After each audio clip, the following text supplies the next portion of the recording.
మహేశ్వరం నియోజకవర్గం ఆర్కేపురం డివిజన్లో సినీ నటి బీజేపీ నేత జీవిత రాజశేఖర్ ఎన్నికల ప్రచారం నిర్వహించారు. కేంద్రం చేస్తున్న అభివృద్ధి పనులే బీజేపీని గెలిపిస్తాయని చెప్తున్న జీవితతో Raj Kumar face to face.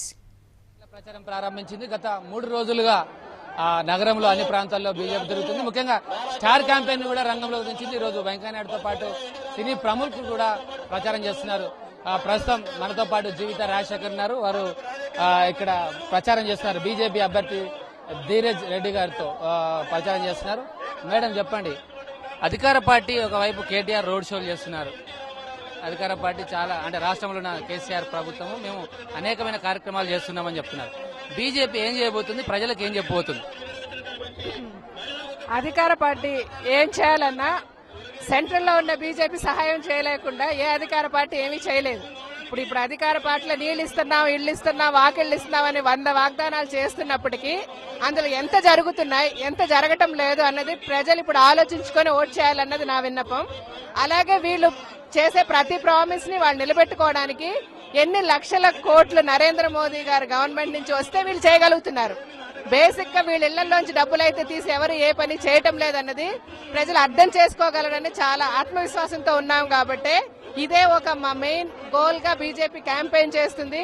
ప్రజలు అర్థం చేసుకోవాలి, ఏ పని చేస్తున్నా రాష్ట్ర ప్రభుత్వం వెనక సెంట్రల్ గవర్నమెంట్ లేకుండా, నరేంద్ర మోదీ గారి ప్రమేయం లేకుండా రాష్ట్ర ప్రభుత్వం ఏమీ చేయలేదన్నది ప్రజలు అర్థం చేసుకోవాలి. వాళ్ళకి అర్థం చేయించడానికి మేము ప్రయత్నిస్తున్నాం.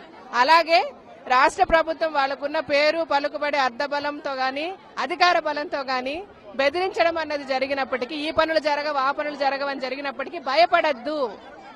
మన రైట్స్ మనం ఫైట్ చేయడానికి మనకి లీడర్స్ అక్కర్లేదు, నాయకులు అక్కర్లేదు. మన నరేంద్ర మోదీ గారు ఉన్నారు. మన హక్కుల గురించి మనం ఢిల్లీ వరకు వెళ్లి పోరాడి తెచ్చుకోగలం, చేసుకోగలం. సో ధైర్యంగా బీజేపీకి ఓట్ చేయండి. మన భవిష్యత్తుని బంగారు భవిష్యత్తుగా మలుచుకోండి. రాష్ట్ర ప్రభుత్వం వాగ్దానాలు నమ్మకండి. అవన్నీ ఎలక్షన్ వరకే, తర్వాత అటకెక్కుతాయని చెప్పడానికి ప్రయత్నిస్తున్నాం. ఇదే మా క్యాంపెయిన్ పాలసీ. ఓకే.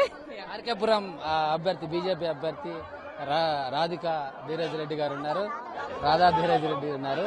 మేడం చెప్పండి, ఈ నియోజకవర్గంలో మీరు ఏ సమస్యలు గుర్తించారు, మీరు ఎట్లా పరిష్కరిస్తారు? గత 6 సంవత్సరాల నుంచి మేము ఇక్కడే ఉన్నాం. లాస్ట్ టైం ఎలక్షన్స్ లో బీజేపీ నుంచి పోటీ చేశాను. అప్పటి నుంచి ప్రజల మధ్యలో ఉన్నాను, ప్రజల కోసం వర్క్ చేస్తున్నాను. ఇక్కడ ప్రతి సమస్య మీద నాకు అవగాహన ఉంది. మెయిన్ ఎన్టీఆర్ నగర్ లో స్లమ్ ఏరియా, ఇక్కడ మహిళలకు పింఛన్ రావట్లేదు, ఇండ్లు లేవు. వీళ్ళకి పట్టాలు ఇప్పించే బాధ్యత మాది. రేపు కేంద్ర ప్రభుత్వం మనకు సపోర్ట్ ఉంది కాబట్టి రాష్ట్ర ప్రభుత్వంతో కొట్లాడి ఇక్కడ ప్రజలకు రెగ్యులరేషన్ చేయిస్తామని మేము ఇక్కడ ప్రజలకు మాట ఇవ్వడం జరుగుతున్నది. అదేవిధంగా మనకు వస్తున్న ఇండ్లు బడ్జెట్ మొత్తం కేంద్ర ప్రభుత్వం నుంచి వస్తున్నది. కేసీఆర్ నేను ఇస్తున్నాను అన్నారు. ఇక్కడ ఉన్న ఎమ్మెల్యే ఇంతవరకు ప్రజలకు కనపడలేదు. ఇవాళ వాళ్ళ కోడల్ని తీసుకొస్తున్నారు. దీన్ని ఇక్కడ ప్రజలు తీవ్రంగా నిరసిస్తున్నారు. ఇంతవరకు ఒక ఇల్లు గానీ ఒక పని గానీ ఏది చేయలేదు. మన అసెంబ్లీలో ఈ డివిజన్ కి నా ఎమ్మెల్యే గారు ఏ రోజు రాలేదు. కేంద్ర ప్రభుత్వ సహకారం, మన మినిస్టర్లు ఎమ్మెల్సీ గారు ఎంతో మంది ఉన్నారు. వాళ్ళు సహకారం తీసుకొని డివిజన్ అభివృద్ధి చేస్తానని ప్రజలకు తెలియజేస్తారు. ఇది మొత్తం మీద కేంద్ర ప్రభుత్వం సహకారంతో తన డివిజన్ అభివృద్ధి చేస్తానని రాధారెడ్డి చెప్తున్నారు. అదేవిధంగా జీవితారావు కూడా చెప్పారు, కేంద్ర ప్రభుత్వం లేకపోతే రాష్ట్ర ప్రభుత్వం ఎలాంటి అభివృద్ధి చేయదని చెప్తున్నారు. కెమెరామెన్ సీన్తో రాజ్ కుమార్, ఆర్కేపురం డివిజన్, హైదరాబాద్.